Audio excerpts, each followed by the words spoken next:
Number 1. Anneliese Michel.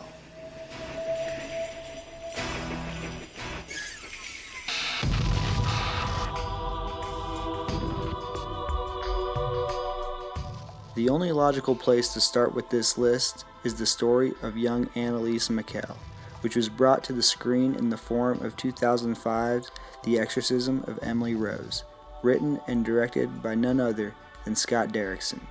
Though the name was changed, the story depicted in the movie was pretty faithful to the actual events which took place in 1970.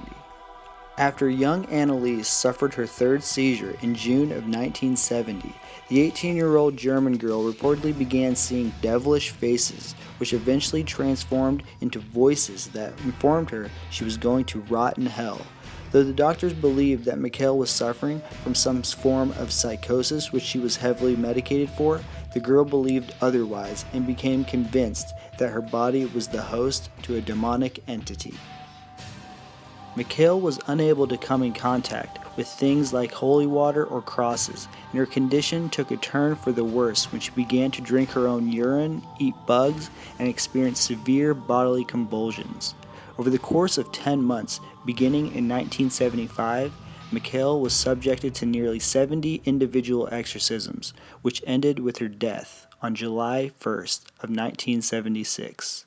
She weighed just 68 pounds at the time of her death, which was blamed on malnutrition and dehydration.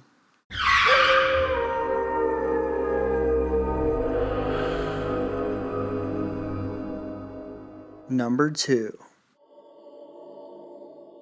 Roland Doe.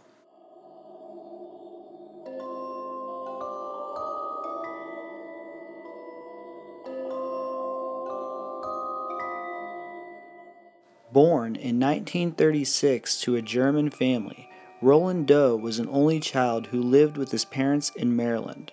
His particular tale of horror reportedly began when Roland's aunt introduced him to the mystical Ouija board. After she died, Roland attempted to use the board to make contact with her, and it wasn't long before something from the other side reached back.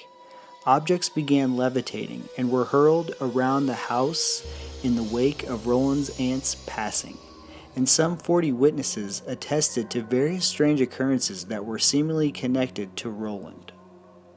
Furniture was said to move on its own, and at one point a container of holy water smashed to the ground in Roland's presence. During the young boy's exorcism, which is not unlike the one depicted in The Exorcist, Roland reportedly ripped out a bed spring from his mattress and used it to slash the arm of the priest, the wound requiring 100 stitches. The priest's diary, which provides the majority of information about the incident, reports that Roland's bed shook violently and he spoke in a deep, demonic voice. At one point, the words evil and hell even appeared on his body out of nowhere.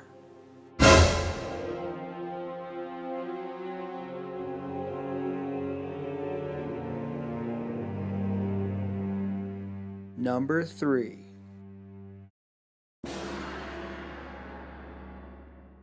Elizabeth Knapp. About 20 years prior to the infamous Salem witch trials, Massachusetts was the site of one of the earliest cases of demonic possession, which took over the body of young Elizabeth Knapp. A servant in the household of Reverend Samuel Willard, Knapp's strange behavior began in October of 1671 when she complained about various pains throughout her entire body. She told Willard that it felt like she was being strangled by some unseen force, and she often broke out into convulsions and extended fits of screaming and crying. According to Knapp, the ordeal began when she was visited by the devil one night and made a pact with him, selling her soul in exchange for things like money and youth. Willard wrote in his journal that it appeared as if the devil was literally talking through Knapp's body, which oftentimes became so contorted that it took several people to hold her down. He also wrote that she spoke in a demonic voice without her lips ever moving, which is accompanied by her throat swelling up like a balloon. In 1672, Willard's journal entries about Knapp ceased, and still to this day, nobody is sure what happened to the possessed young girl. In his last entry about the subject, Willard indicated that he wasn't sure what was happening to her, but that he knew things she was doing were completely involuntary.